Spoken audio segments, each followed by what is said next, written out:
Hello friends. BPSC की आगामी परीक्षाओं में आप जब पढ़ाई करें तो आपका फोकस किस तरफ हो, ओरिएंटेशन कैसा हो, अप्रोच क्या हो, किन टॉपिक्स किन बातों को आप फोकस करें जिससे क्वेश्चन हिट करने में आसानी हो। इन बातों को लेकर पिछले 2-3 दिनों से मैं एक सीरीज चला रहा हूं और इस क्रम में इस कड़ी में आज नंबर है इकोनॉमी का।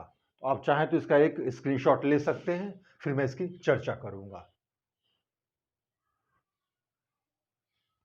आइए देखते हैं क्या क्या करना है। इकोनॉमी आपने पढ़ाई शुरू कर ही दी होगी। इकोनॉमी कैसे पढ़े, क्या सोर्स लें, इस संबंध में मैंने पहले भी चर्चा की थी, काफ़ी कुछ बताया था अपने पुराने वीडियोस में, बहुत पुराने नहीं।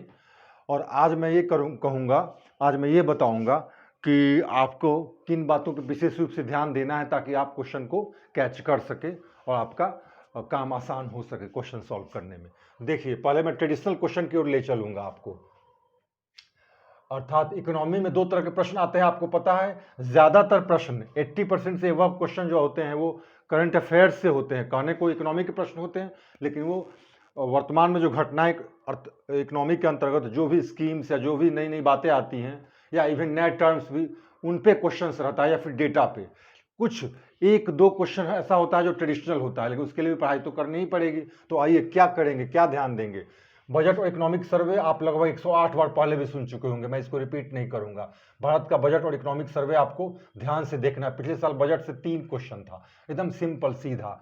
उसके अलावा जो आपको बेसिक, किसी भी बेसिक किताब में, एनसीईआरटी हो, किसी भी गाइड से या फिर जो भी आप सोर्स अपनाएं, या दर्पण अतिरिक्तांक जो भी सोर्स अपनाएं, आप कुछ बेसिक चीज़ों को सीख लेंगे, देख लेंगे।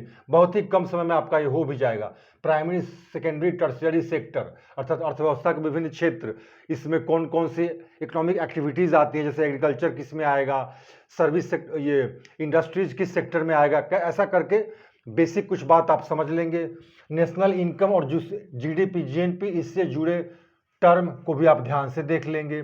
5 ईयर प्लान्स को आप देख लेंगे। केंद्र सरकार की योजनाएं, नई योजनाएं तो आप देखते ही हैं, लेकिन याद रहे कुछ पुरानी प्रोमिनेंट योजनाओं को भी आप देख लेंगे।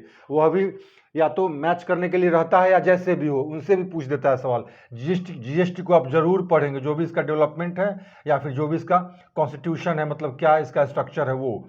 उसके बाद बजट टर्म्स, बजट के जो टर्म्स होते हैं, fiscal deficit, revenue deficit, primary deficit वगैरह, balance of payment, balance of trade, अर्थात ऐसे कुछ टर्म्स को आप किसी बेसिक पुस्तक से देख लेना है। एक दो क्वेश्चन बड़े आसान पूछे जाते हैं, अगर आप एक बार भी देख लेंगे ध्यान से तो आप इस क्वेश्चन को, ट्रेडिशनल को कर लेंगे। आपको मुख्य रूप से ध्यान देना है किस पे, इकोनॉमी के वैसे क्वेश्चन से जो करंट अफेयर्स के पार्ट होते हैं, अर्थात जो पिछले 6-7-8 महीनों में जो आर्थिक गतिविधियां होती हैं सरकार की या फिर देश के अंदर, ज़्यादातर प्रश्न उससे पूछे जा रहे हैं। यही ट्रेंड है, मैंने पहले इसकी चर्चा की थी।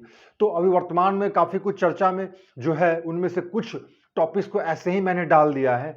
मेरा दावा यह नहीं है कि इनसे प्रश्न पूछे ही जाएंगे, लेकिन जस्ट यह इंडिकेशन है कि आप इस तरीके से कुछ टॉपिक्स जो चर्चा में है उसको पढ़ेंगे। जैसे मान लीजिए उत्पादन लिंक प्रोत्साहन योजना क्या है, कब शुरू किया गया।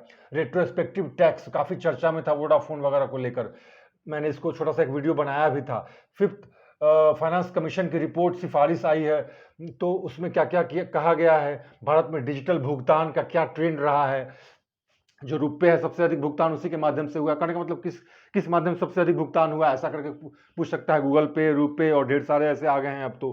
फास्टैग क्या है, कब से लागू किया गया। भारत का ऊर्जा परिदृश्य रिपोर्ट, इस रिपोर्ट में क्या है। स्वामित्व योजना क्या है, स्वामित्व का फुल फॉर्म क्या है। ई डिजिटल सिस्टम ये कब लागू किया गया, क्या है इसका मतलब। क्रिप्टो करेंसी काफ़ी चर्चा में है। HSN कोड यह चर्चा में काफ़ी है, क्या है, कब से लागू हुआ। थालीनॉमिक्स, तो कहने का मतलब कि ऐसी बातें चर्चा में काफ़ी रही हैं पिछले 6 महीने में। और एक और बात, वो क्या, वो ये कि आपने देखा होगा किसान आंदोलन चल रहा है, तो मिनिमम सपोर्ट प्राइस, न्यूनतम समर्थन मूल्य, या फिर यूं कहिए कि पब्लिक डिस्ट्रीब्यूशन सिस्टम, इससे कब ये शुरू हुआ, कब रिवैम्प्ड, पब्लिक मतलब रिवैम्प्ड मतलब फिर से इसको रिवैम्प करके और फिर इसको शुरू किया गया, तो वो कब से शुरू हुआ। इससे जुड़े टर्म्स हैं, एमएसपी, इश्यू प्राइस, इन सब बातों को ध्यान से देख लेना है। ये काफ़ी चर्चा में है, आप खुद भी जान रहे हैं इस बात को। तो कहने का मतलब है कि जो भी चर्चा में है उसको एक बार देख लेंगे। बजट इकोनॉमिक सर्वे को तो आप देखेंगे ही, कुछ डेटा पर भी ध्यान देंगे। अगर ऐसा आप करते हैं तो इस बात की काफ़ी गुंजाइश है कि इकोनॉमिक्स के प्रश्न आप ज़्यादातर कर पाएंगे। आपका यही अप्रोच होना चाहिए और इस वीडियो में इसी बात पे जोर दिया गया। Thank you very much.